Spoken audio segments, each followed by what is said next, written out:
I have an arrangement with the birds. So yes, so I have one actually put under the feeder.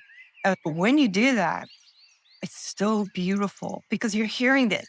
If you're in your house and you hear a bird outside, you hear a call and this what you hear. But if you're listening through a microphone like that, it's quiet and you can hear their wings and you can hear the tiniest little chirps. And it's a whole different conversation.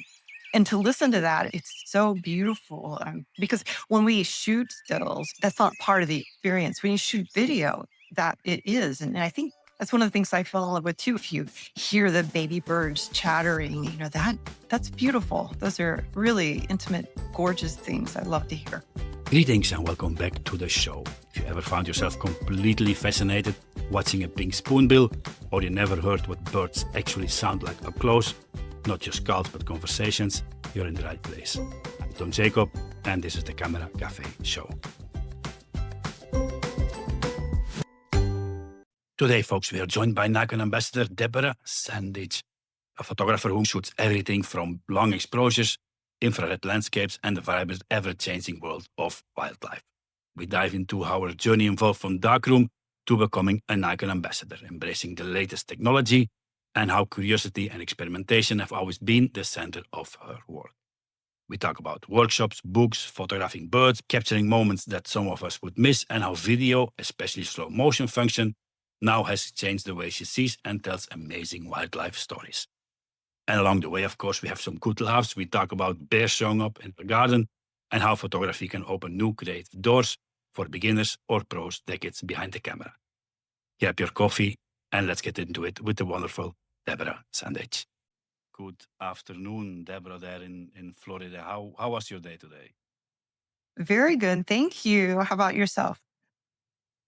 Mine was very good. It was not so hot, at least today in Spain, as the other days. And I was thinking all the day about the podcast today, with finally having time to chat with my friend. For years I know you, and finally we can sit down for a podcast talk. Yes, absolutely. Yeah, it's great. For everybody out there listening or watching this YouTube video later, if you don't know Deborah, you have to click right now that subscribe button to follow her. She's very interested in spoonbills and night herons. Have they been behaving lately, Deborah? Have you learned something new about them? Oh my goodness. Well, the night herons are growing up. Are migratory. So I'm looking forward to their return. Slowly they'll make their way up the east coast of Florida. So yeah, they're absolutely beautiful. So I've been focused a little bit on the smaller birds that are coming to this area at this moment. So that's been a lot of fun. Deborah, I want to go a bit back, say, like at Deborah 9 or 10 years old, when this creativity it starts. You always been interested in arts and crafts? Yes, I have. I was very interested in a lot of different things. I ended up studying studio art, and that was interesting with a special interest in photography. And I kind of did the thing where I was interested in Photoshop. So I was working in Photoshop a little bit before I was doing any real photography. So I was learning scripts and things like that. So I was in a good place when I started to, move into editing images. And picking up a camera, it came from your parents, or it came from an experience or a book you read? The instant kind, which was pretty magical. It's the kind you expels the film and you shake it, and 60 seconds later, you have this picture. So it's pretty magical. And my first camera that I purchased was an F100, which is back there somewhere. Mm-hmm. I kept that. So film photography was really interesting. So that's where it's so hands-on, and that's what's really attracted to me. So I set up like a little dark room and was developing. I really liked the hands-on approach to doing that. I mean, you saw, you captured, you developed, and you brought it to life. And that was very interesting to me. I think when I was 12 or 14, in the attic of my parents' house, I'll make a dark room. And I still, to this day, I can smell the developer, the fluid, how it smells. It never goes away. That's probably Yeah, it's in the skin and the clothes. Yes, we don't have that issue today, certainly. Although, it's funny because about the time digital came out, then I started getting really interested in Polaroid emulsion transfers again. So I was taking my digital images and then transferring to digitally to like other surfaces. Mhm. And so I was working with it kind of backwards. So putting them on different like glass or Uh-huh. that kind of thing. But they were digital images that I turned back into film. So I had a day lab. So I was really into it as far as that aspect. Mm. It's always this debate that people that have been doing film, would you ever go back? I don't think so. Not full time because there is just too many advantages. I am sort of into instant gratification. I like to see what it is that I captured. I try not to really look a lot when I'm shooting. I don't really look at the pictures, but sometimes I'll look at like the action and think, oh yes, I want to do that, but I want to do it this way, or just, try something a little bit different. But it's so fascinating to have that option to review images. But as I'm shooting, I find I don't, since I'm mostly shooting video, Mm. I may not do that. Sometimes with stills, I will, especially like with the long exposures. Want to make sure I was guessing that exposure right. It's like 5 minutes. Okay. But did I calculate correctly? So, Deborah, then came along Nikon Ambassador. Do you yeah. remember the moment you got the call or the email? Yes, I remember being invited and it was so tremendous. I had done a lot of work for Nikon over the years, so I was very grateful and as I still am very excited as I still am. And Mm. to be able to work with a company that I just felt really strongly about because when I was at USA, that camera that if you had a Nikon camera, you were it. That was the camera. And I continued to use it and it was just so interesting to me. So yes, to be invited into the ambassador program was a huge honor and a privilege. And, I'm very, very grateful and I'm thrilled to represent the brand and continue to do this in so many different ways. So, that's evolving as we move through different social media and speaking and just shooting. But I love the technology. I love the creativity and marrying those two has just Mm. been absolutely fascinating. It's always fascinating waiting with what the engineers come up for the next model. Yes. So my last assignment, I was invited to work on the Nikon Z6III, which is our Mhm. newest camera. It is so phenomenal. I was very excited and it's really given this camera, working with that Nikon people right out of the box. I hadn't seen it. I didn't know anything about it, but working on in this and just it was just exciting. And it has some features I am excited about it. It has a 240 frames per second that can be used for slow motion, and Mhm. you can capture things from just exquisite behaviors or actions and things that you wouldn't ordinarily be able to slow down. And you can do that, so it's fun. I thought that was a really interesting feature, and it was a cool camera. So yeah, I love working with it. Deborah, I see you're very excited about the gears and we dive straight into the gear question. Mhm. As a Nikon ambassador, what's nowadays in your backpack when you open it? What you take to go outside? Okay, so that's a great question. What do I take to go outside? So it depends on what outside is. So if I'm going to shoot landscapes in my camera bag, I will have a 14 to 24 millimeter wide angle lens. I will also have a 70 to 200 millimeters. I'll have a body plate so I can shoot from portrait or landscape orientation. I will have a little bag of, or maybe a big bag of filters. So I carry a 3 stop, a 10 stop, a 15 stop, a 2 stop reverse graduated neutral density filter. And what that does is holds back light at a certain part of the frame and also just a regular grad. So those are the filters that I carry that I enjoy working with as far as landscape. If I'm heading out to the wetlands, I'm doing bird photography. So I'm carrying a 600 millimeter f4 TC lens that has a built in Mm. teleconverter in that. So I'll have my Nikon Z9 and probably a Nikon Z8 with another lens. So I want to be able to get the birds that are really in a distance they're not bothered by my presence. They carry on. That's where I can get this really beautiful moves of the birds and the actions and the gestures. So to me, that's so important. I actually just sort of tune out when I'm shooting, if in the same thing with the landscapes. So that's what I'll do. You'll see this as far as gear, I'll have a tripod and tripod head. With the heavier gear, I use a Wimberley, which allows for flexibility for the lenses are, fairly heavy. So you have to be strong enough to work out and carry those. But so, yes, I have two different packs for landscapes and cityscapes for travel, and then something different for the bird photography. It's not exactly traveling light, no, Deborah, you do?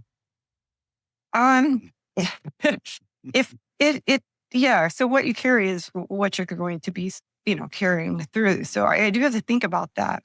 It's for sometimes it's destination. Like if I'm going to the beach, I can just throw my gear on a rock and, not worry about that. If I'm going to be walking long distances, so I need to think more economically as far as weight and what I'm going. But generally, it's just the one lens and one camera. Maybe an additional one, but I'm basically going to be shooting with that 600 millimeter f4 with the built-in teleconverter. That pretty much gets me all the range that I need to get.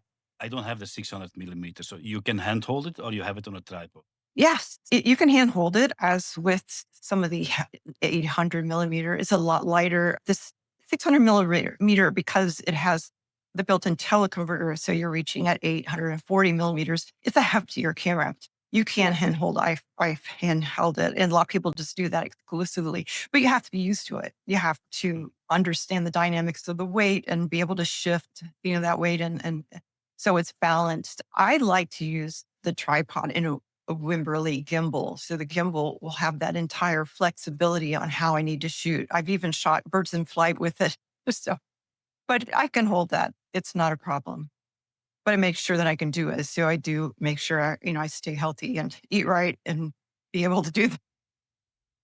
And go rowing. I think you row, no, Deborah? Yes. Yeah, I love to row. I have, let's see, probably over probably 3.5 million meters. So I like to row, and I really like doing incline hiking, which is like, a treadmill with an incline. So I do that every morning. So basically, yeah, I have to stay in shape to do it. Yes. I'm not worried you cannot lift 800 millimeter. No, I Deborah, got it. the, apart from being Nikon ambassador and you follow what they bring out, what was your point you decided to go mirrorless? What you were most excited about mirrorless? So I was very embedded into, I had a D5 and a D850, and then Nikon came out with the Z7s, and it was really pretty exciting. And I think it was a big production. We all went to New York. It was so exciting. And then you really, with the magics, after you use this camera for a bit, and then you're looking at images and you're reviewing them and you're comparing them, and you realize, oh my goodness, it's pretty mind bending here. So we've got some incredibly sharp, detailed images that, have made it so easy to step into the world of mirrorless. That is, I think some people are still holdouts, because they have the gear and they're invested in the gear, but now it can be a bridge camera. You can get a mirrorless camera, and there is an adapter, so you can take your lenses and use them. So I did that for a while. I had a 500 millimeter, and then we started getting to the point where we had these beautiful lenses that I couldn't resist. And that's an interesting thing, because I started out, I had a 200 to 400, and I could use a teleconverter, but that's all I had. So when I did my early bird shots, I was limited to that, but I loved it. It was just so beautiful, just as peaceful now as it was then. But now with the new gear, and being able to shoot video, I think that is so made it tremendously different and highly addictive. Working with the idea of video and seeing what the camera can do, and creating these things that people respond to. They also feel what you felt as you were shooting. It became very important. It's like, they want to see that. People want to see that. They want a part of that. Maybe they're just artists or nature lovers or bird photographers also. But it's interesting to share that and have that connection with other people. Video is a big part in mirrorless. We will come back a bit later. Yes. The you- I remember when I asked this to Moose Peterson, what he told. He said, "No more clackety clackety clack of the shutter." That is so true. And it's funny because you can turn all that off. And so when I shoot, I am completely silent. So I was shooting with some of my friends, and they had no idea. I was actually I had already shot. I was recording. They didn't even know because it was so Mm. obscure. I'm shooting but not making the sound. So when is she going to start shooting? That's I was Mm. done. I already got a really cool video. And I was excited, but I prefer that. And now when I'm out and shooting, when I have other people shooting who have the very loud, I really feel it. Before it was just accepted. That's what the sound was. Now when I go out, I'm pretty stealthy, and a lot of other people are too. And I think that's one less thing to deter the wildlife, something to make them uncomfortable. This doesn't do it. Yeah. Deborah, wildlife. Now you touch wildlife. I think we can describe yourself as a multi-genre photographer, as travel, landscapes, infrared, long exposures, and now let's say now very active in nature photography. What draws you inside nature so much now? So I think there's something about nature where you have this connection, and it's a feeling. You have this deep respect and a reverence for nature. And when you're shooting and you're seeing this, and I think part of it just sort of takes you away. You are so involved in what the action is of whatever you're shooting. Maybe it's bee, maybe it's a wolf, maybe it's a bird. In my case, I adore the wading birds, and I can anticipate their actions. They're going to do a thing at a certain time, so I'm waiting for that with the camera. And so if when it's successful, when you've done something like that, there's a real sense of accomplishment. And then you get to share it, because all these things sort of live there in your camera until you present them to other people. And I think that's a great connector. Other people like this, other people get to know you from that. So really when you're sharing a picture, when you're sharing a video, you are sharing a part of yourself and a part of the world beyond that. Mm. And there is a part in your nature photography in trying to get to know the bird or the animal you are making pictures of better. You come home and you start looking online and you start reading. There is also this part in your nature photography. Yes.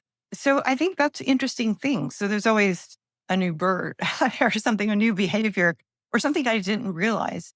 I would say the last 2 years, we're getting back into the bird photography as far as the wading birds. And there were things that I didn't notice before that I noticed this year. It's just so interesting. Like the great egrets in the time frame that they are breeding, their colors get amazing. They have this green around their eyes and these really long bridal veil of feathers. So there's physical changes that happen to the birds to attract mates, and also behaviors, which are so interesting. There's captured it was an anhinga on top of a pole, and they alternate their wings to attract other anhingas. I briefly seen that, but I hadn't captured it yet. So it was something I really wanted to capture, and I was able to photograph that. So there's a lot of things that they do. And other people say, I've never seen them do that. That's so interesting. And so it really brings you closer to nature. And there's always something different. Little birds out of his last photographing were the night herons, which were the black crowned night herons. And they were so adorable. And they're fearless. They don't mind, they'll come right out in the open. And they're beautiful to photograph. And as they were learning to fly, I was able to get some really fun flight shots. And then they totally changed because they look nothing like the parents. I was like, why is that they look so different? And then, so you learn more about nature, about the world and how things work in that world. But it's exciting and it's different, and there's always something new. Mm. Let's get a bit back to the video capabilities because it's always interesting for me that if you are long time like we are doing photography, you remember when came out the first cameras with video, very poor video, and the photographers they would say, no, but this is not something for me. I'm a photographer, I'm not a videographer. And this changed completely now. So many people are using now these video capabilities in a whole new creative way. And I see you too on Instagram, you have a lot of videos. So I think you also really moved into this creative side of video. Yes, absolutely. Certain actions, especially with the wading birds. I had been shooting a lot of pictures and I saw a bird pretty far off and I just like, okay, well, let's just set this up and see what happens. It's not hard. I think there's a mindset where you've done photography for so long, it's really hard to just click a button, and Mhm. it's really actually very simple. But I had put it over on video, which I had been photographing smaller birds, but to do the bigger birds and now have them so close, with the lenses. I watched this bird and I was shooting against the light. So it was backlit and this bird was shaking her beautiful pink feathers, and there was feather dust just going over, and there was bokeh bubbles, and it was so incredibly magical. I mean, I just was holding my breath, and I couldn't believe that this just happened, that I captured it, So I literally got goosebumps, and I went back, I went home, and I reviewed the pictures. That's it. I don't think I shot any stills after that for a while. I was just, this is what I want to do. I love this. I love this aspect. And what it is I'm shooting at 120 frames per second, but with the new camera 240. But I was shooting at Mhm. 120, and then you slow this down in post. So if a lot of cameras are set up to do maybe 30 or 60, which is 30, Mhm. 24, very cinematic, but it doesn't freeze the action enough for, that bird activity. 120 frames per second, it's really, you can get a lot of this beautiful action. And then when you slow it down, maybe that action existed in time frame of like 5 or 6 seconds. But then when you double that and you see all of the in between moments, and that's the Mhm. part that just gets me every time. You see, it happens so fast. I mean, you saw this bird and it was preening, it was doing this, but when you slow it down, it's a whole new world. It's Mhm. absolutely beautiful. And I really, it stole my heart. And I was felt, this is absolutely beautiful. I want to be able to do this again. And of course, after that, I was completely hooked on a spoonbill. I mean, how could you resist big pink bird? They're just tremendous, and they have these goofy bills. So there's a part of them that is exquisitely beautiful, and there's a part of them that is so goofy when they fly. It doesn't seem possible because of their shape. And then now, over on we've had a lot of hurricanes and it's Mhm. displaced some of the wildlife. So we actually have flamingos on the East Coast. I've been shooting some of the wild flamingos on the East Coast of where I live. I can access it through a boat, and that's a whole other whole other Mhm. rig. Uh, but it's beautiful. That's what led me to the video world, and I just I think that it's a totally different story, but it also supports the stills. So you have some stills, and maybe you want to show videos. People can soak it in on a still, but then they can experience it with a video. And those are the things that are exciting. I think it's really, really magic. We can have a 5 second piece of a film, and with Oh, slow motion, it becomes something totally different, this 5 seconds of film. it does. It really changes the whole dynamics. And you could appreciate what happens in a fraction of a second, but but like a long exposure, it's over time. It has its roots where I love long exposure. So it has its roots sort of in that convey what happens over time thing. So yes. Mhm. Deborah, I think every genre we shoot photography, we want to, let's say, master it. What's until now the biggest challenge you had in nature photography? I would say finding environments that are going to lend itself to what I like to do. I very much, again, want the viewer to feel like they're there at the moment, that there's nothing else, that there's no other people, there's nothing. I mean, it's just an experience. Really difficult to do that as you're shooting because generally there's other people around and they each, other people have different goals. They want to shoot with the one person flight, and they want this or that. So it's I don't think that there's any like heavy obstacles. It's just being able to get out there and show up, shoot. And, while you have that opportunity, I always like it to be more quiet. But a lot of it, for a lot of people, it's a social experience. Hmm. So I do, but I do carry, the earbuds that I could connect into my camera to review this. And, because I really like to share that sound. Sometimes it's not always possible to share that moment. So in the drone of normal existence, like shooting the birds out my window, if I'm shooting a video, well, you've got the pool sound, and you've got or the air conditioner or the street, the cars on the Hmm. street. So it's not, it's a neighborhood where I live, so getting that quiet environment, that's a hard obstacle. So often I'll record sound separately to do that. But I love to collect sound. So I will do that. I'll find a spot where I just like you hear crickets, and then maybe you hear a few cardinals or different birds that call. And I'll try to record when it's beautiful like that. I'll just record that with my camera and not worrying about the video, but just having that sound and being able to put that together. I really enjoy that. But a lot of people, it's a social experience, so they're excited, or they have those cameras that make a lot of sound, and that's that's hard. So Well, talking about sound, I think you're the one who put sneakily a microphone in your bird feeder or your bird bath. I don't remember what it's oh, being I called. did. So yes, so I have an arrangement with the birds. So yes, so I have those Rode Wireless Go, little small microphones, Mhm. and the wireless. One is connected to my camera, and the other one actually put under the feeder. It's like I want to say a feeder. It's just a little platform, and I have some branches and things like that. But when you do that, it's so beautiful because you're hearing that. I can sort of the in between moments. So you hear them.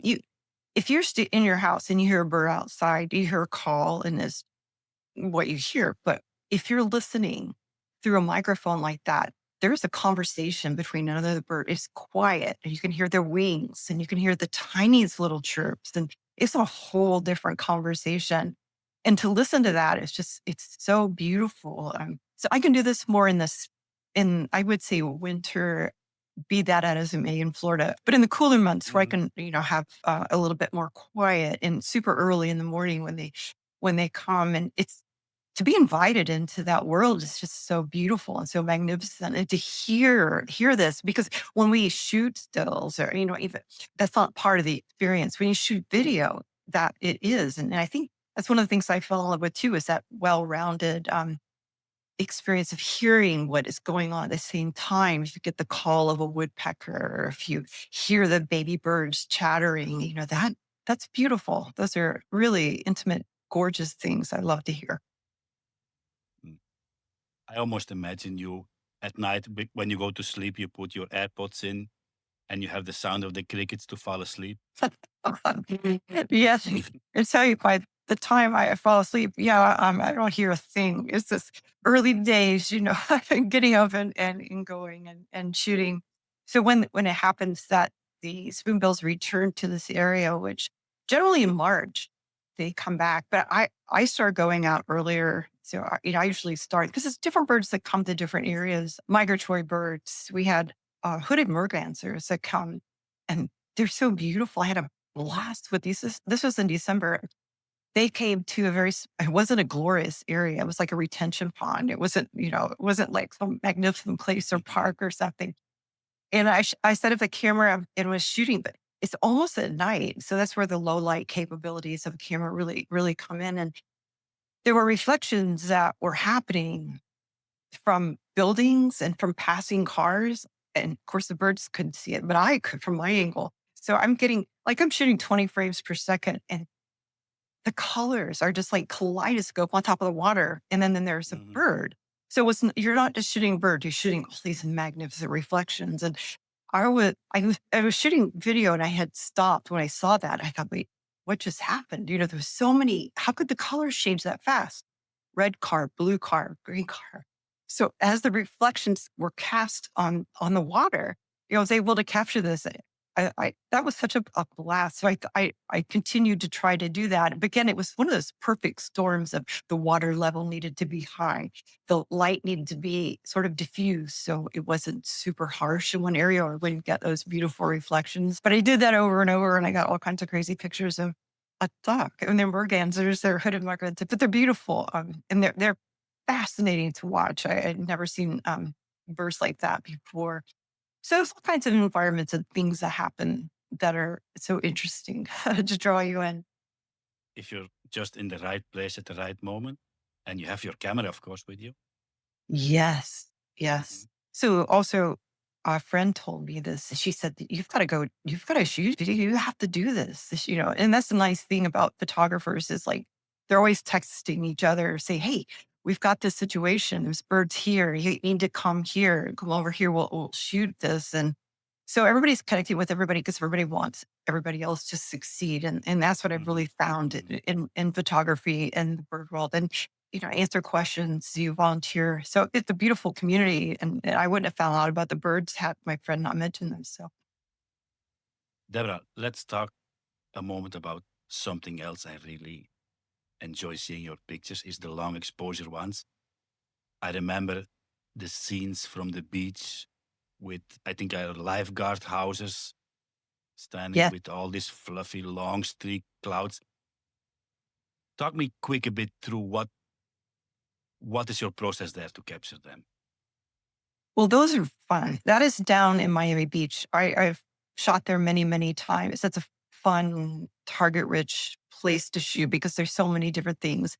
I like when I go to the beach and I'm shooting sunrise, I'm not shooting at sunrise. I always start an hour before. So that's where to me the beautiful light is.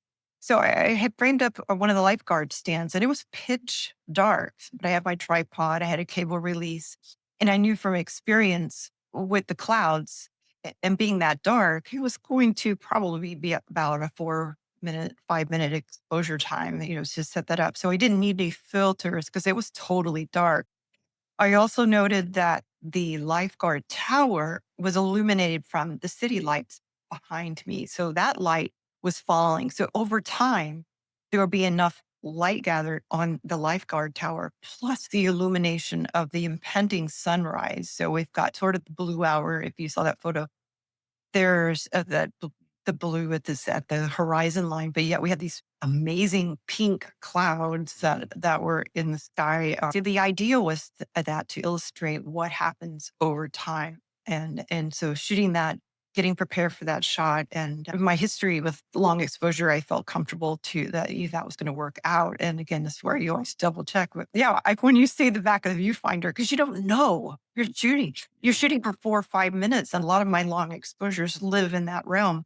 So you don't really know. I mean, the clouds may do something fantastic, and that's what you live for. So yes, that's what happened. I looked back at the camera, and I was just, oh my gosh, I'm so grateful that thing come together like that, and so I do love that. So starting an hour before, it changes the dynamics of the shot. You're not shooting at 125th of a second or that kind of thing. You're shooting 4 or 5 minutes. And Mhm. over time, the picture will evolve with the clouds, with the light conditions. And that was one of my favorite pictures. So thank you for mentioning that. It's an amazing picture. And post processing wise, you have a lot of work on them, or Deborah, it's something you enjoy post processing in Photoshop? I do enjoy that. Since I had sort of started out with I always thought that Photoshop had interesting tools and things that you could do, and certainly to nudge the image more towards what you need to do, and any corrections or anything. I always try to make sure the camera's level. The first thing. So Mhm. anything less that you can do, I definitely have that horizon grid for that type of shot. But generally, there isn't. So it's like most photographers, there's going to be probably contrast adjustment, perhaps saturation. We do have the wonderful tools like the linear gradients or the radial gradients and things like that that you can use to control light in certain parts of the frame. If there's any generally noise, isn't unless you're shooting, really rough conditions. But then you have that option, and you do have that Mhm. opportunity to Photoshop is really enhancing their tools, obviously, to be more user friendly, but also have more control. So yeah, I don't mind. Again, it's like reliving the experience. I put on some Mm, good music and, just and work it that way. So seeing the long exposure shots. And then when I do that, then it's always nudges me. It's like, oh, this is okay. So next time I'll do this. So there's an inspiration that happens. And so I actually take notes, like I have notes that I'll go mm, back and it's like, okay, okay, that's the note I wrote. I'll try this next time. There'll be something that I want to do or be aware of. And so I think that long exposure is really fascinating because it's part of an exploration, as part of it's creative. There's a lot of different steps and you can do different things. Certainly, I think this can be really fun, and that's what I love. So one of the things I was working with when I was working with the daytime shots, that's when you really have to dig into resource the neutral density filters. So I thought, well, what would happen if I did like a long exposure, multiple exposure? Oh, that would be fun. So getting this, where you're building on a certain so when I did it, when I actually got to the point where I did it, it was neat. So the clouds, instead of having like this one stretched out action like you saw on the Miami Beach, so the clouds had this evolution of like a rolling effect. So you had this real sense of motion. But the way the clouds were moving that day, and again, that's independent of any other day. But that day that I tried it, I really liked the effect. So I love the blend idea, the multiple exposure, long exposure, putting things into video. You can shoot a time lapse, but you could actually merge all those images together and get like a time stack, people call them. So there's a lot of different things that you can do. But I love long exposure. I think that it's just a world that's so untapped and it's interesting to see. So that's one of my mm, favorites. mm. And then you did a lot of infrared travel Mhm. photography, but travel, I think it's based on landscapes because portraits, how are your portraits? They were. So I wrote a book on infrared. I don't know if you know this. Yeah. And it was a lot of fun to do because it was for a company called Wiley. They do textbooks, and this book, they had specific ideas on how it should be structured. And so I really wanted to cover the bases. So definitely landscape was my primary objective in the book, but also I did include a lot of portraits and things like that. There's something that because the infrared sort of penetrates like millimeter or so into the skin, it really has a different effect. So you'll see fine art photographers using infrared for portraits or weddings or different because it gives it an ethereal, beautiful look. So but my love is landscapes. So that's primarily what I would do. I love the seascapes. I had a great time photographing out in the Palouse. So anytime Palouse out west in here in the United States was absolutely gorgeous. So there's a lot of things that are interesting in color, but then when you shoot that same story in infrared, it basically is in black and white. It changes the dynamics of the story, and it's really quite beautiful. Deborah, you would say that you have found now, when maybe you are editing your pictures, that you have found your own style, so to speak? Oh, I think so. I don't feel like I think other photographers gain inspiration from other people, but definitely retain your own style. I think that is just so innate. I mean, I wouldn't know how to shoot any other way. So, I mean, it comes from the heart. That's how how it ends up. So, I would only be able to portray things in a certain way. And if I saw something that I thought was inspirational, it still has your take on it. So, yeah, so your style develops from your soul, from your experience and how you see things. Mm. And you have seen your own development throughout the years when you see pictures from years back, and now you think, oh my God, I don't know why I edited like this. Oh, that's a fun question. So, it's a two-part answer.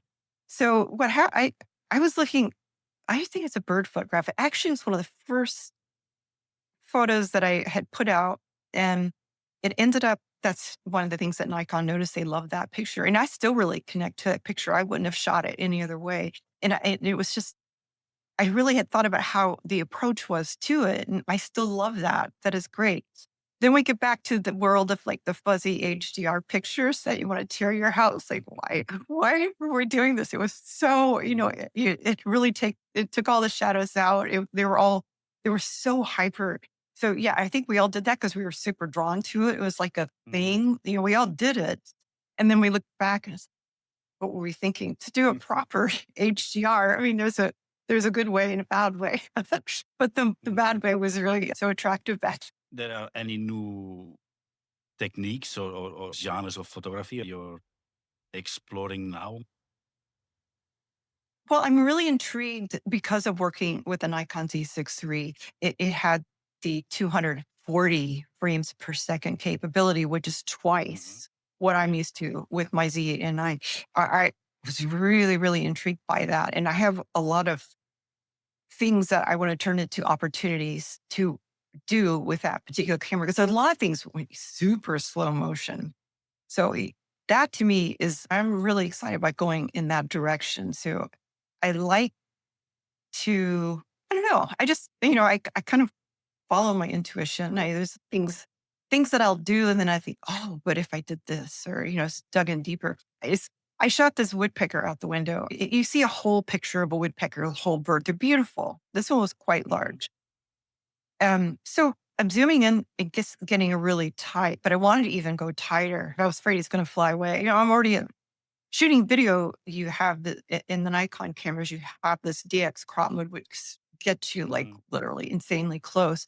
But I wanted to be even closer and I wanted to have this in slow motion. So the woodpecker, how they collect food is fascinating because they Mhm. use their beak, which is interesting, but they also use their tongue. And you could Mhm. see this action. So I've recorded several of them, a couple last year, but then I want to be like up close, just the head of the bird and, into this action. So there's always something. So it's on my goal list just to get really close, but also super slow. And I can't wait to explore that a bit more. I was going to ask you, Deborah, if you ever in your career had like a creative block, but hearing you, I don't think you ever have been blocked. You always find something new to do.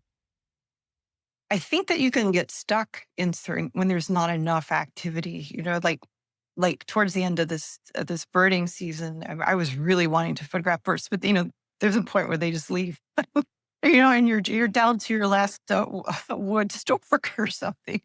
So yeah, I think that's when no, I'm not ever bored, but you're right. No, it's just there's always something that I have like a master list of things, and really the trick is just being able to find the time because I want to get back and do some of the landscapes. So it's on my list. I want to work more with video with landscapes. I did some this year, but I really wanted to get more into the long exposure part.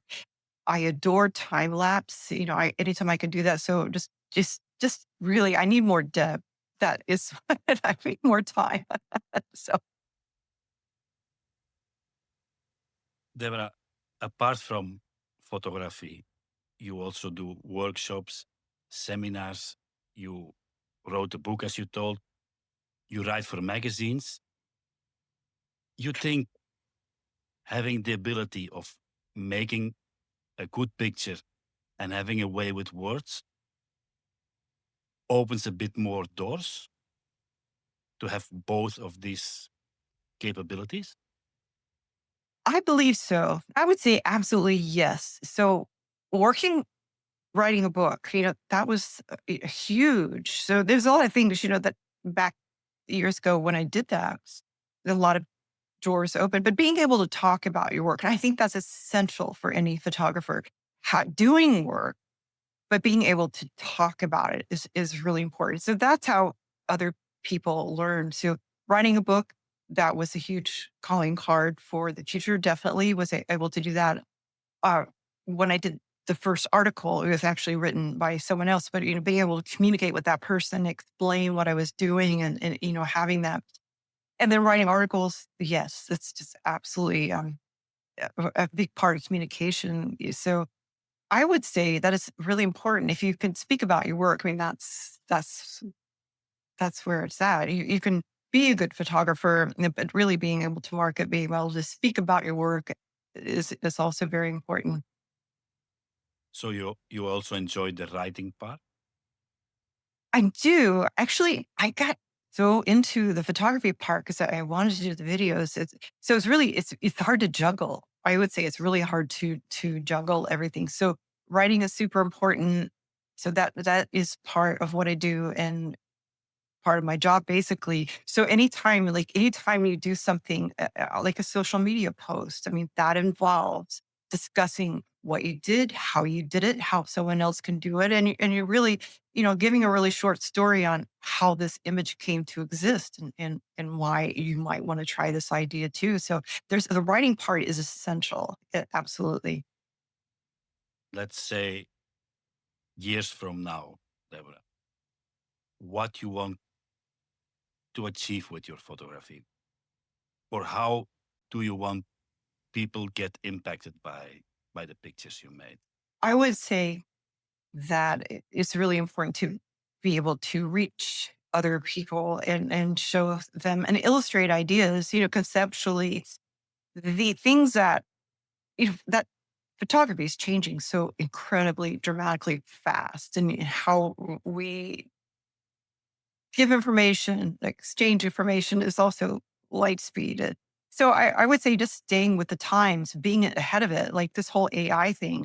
A lot of people are just, there was a lot of anger and craziness in the beginning, but the thing about AI is really staying in front of it. It's not coming, it's already here and it's not going anywhere. So staying in front of it, understanding that the tools that will help us as photographers and working towards uh, how that will interact with you as a photographer or as a person, as a videographer. So those things are evolving. So I think it's really important to stay with it. And so the cameras are changing. It's so interesting. The cameras are really evolving. So people who had red cameras. Now Nikon has acquired red cameras. So now, this typical videographer's cameras now really merged into, so that's going to change. So I'm really excited about these things that are changing and being a part of it. So, I would say embrace change, ride the wave, keep going with and staying in front of all the things that are happening in the forefront. And I think that to me is very exciting.